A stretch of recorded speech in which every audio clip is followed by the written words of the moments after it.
Prinsip pertama dari Gus Baha ini ngajak kita buat ngubah cara pikir secara mendasar. Jadi, daripada kita pusing mikirin setiap detail kesalahan kecil, fokus utamanya itu satu. Jadi orang yang hatinya baik dulu, yang niatnya tulus dulu. Itu fondasinya.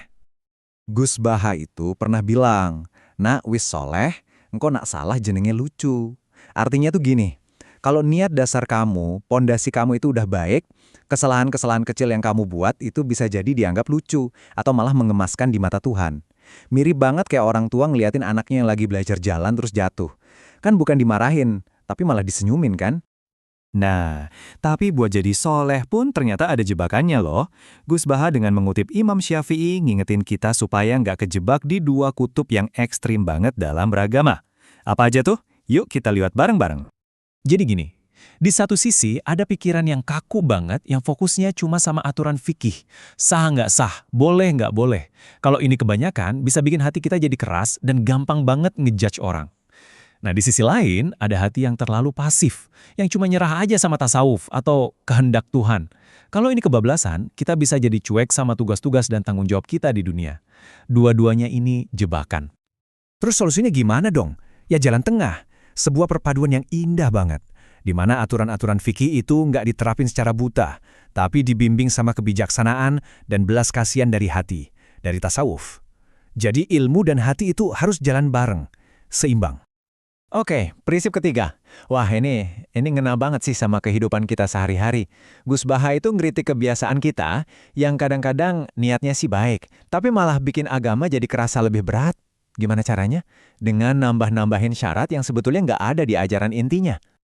Prosesnya tuh seringnya kayak gini. Awalnya ada orang yang ibadahnya tulus banget. Terus dia ngerasa kalau baca kalimat tertentu 100 kali itu efeknya bagus banget buat dia. Nah masalahnya muncul pas dia mulai ngomong kalau jumlah 100 kali ini tuh sebuah keharusan dari Nabi. Akhirnya ini malah jadi penghalang baru buat orang lain yang mungkin nggak sanggup ngelakuinnya. Gus Baha ngingetin kita, inti ajaran Nabi itu adalah kemudahan. Jalan ke surga itu harusnya bisa diakses semua orang, bukan cuma buat mereka yang kuat ngelakuin ritual tambahan yang rumit. Yang paling penting itu kan tulusnya, bukan soal jumlahnya. Nah, semua prinsip yang tadi kita bahas itu, ujung-ujungnya cuma menuju ke satu hal, rahmat Tuhan yang gak ada batasnya. Gus Baha ngegambarin ini lewat sebuah kisah yang luar biasa banget, tentang timbangan di hari kiamat. Coba deh bayangin, kita lagi ada di hari penghakiman. Terus di hadapan kita dibentangkan 99 gulungan catatan dosa. Dan setiap gulungan itu panjangnya sejauh mata kita bisa memandang. Isinya, semua kesalahan kita selama hidup di dunia. Rasanya semua harapan udah hilang kan? Udah pupus. Amal baik apa coba yang bisa lebih berat dari tumpukan dosa sebanyak dan sepanjang itu? Kayaknya nggak mungkin. Tapi kemudian Tuhan ngeluarin selembar kartu kecil, kecil banget. Dan di atas kartu itu cuma tertulis satu kalimat, La ilaha illallah, tiada Tuhan selain Allah. Dan pas kartu kecil itu ditaruh di timbangan, keajaiban terjadi. Kartu itu jauh lebih berat daripada 99 gulungan dosa tadi. Kenapa bisa gitu? Kata Gus Baha, alasannya simpel. Karena nggak ada satupun yang bisa menandingi berat dan agungnya nama Tuhan itu sendiri. Kisah yang barusan itu sebetulnya ngerangkum semua yang udah kita bahas ya.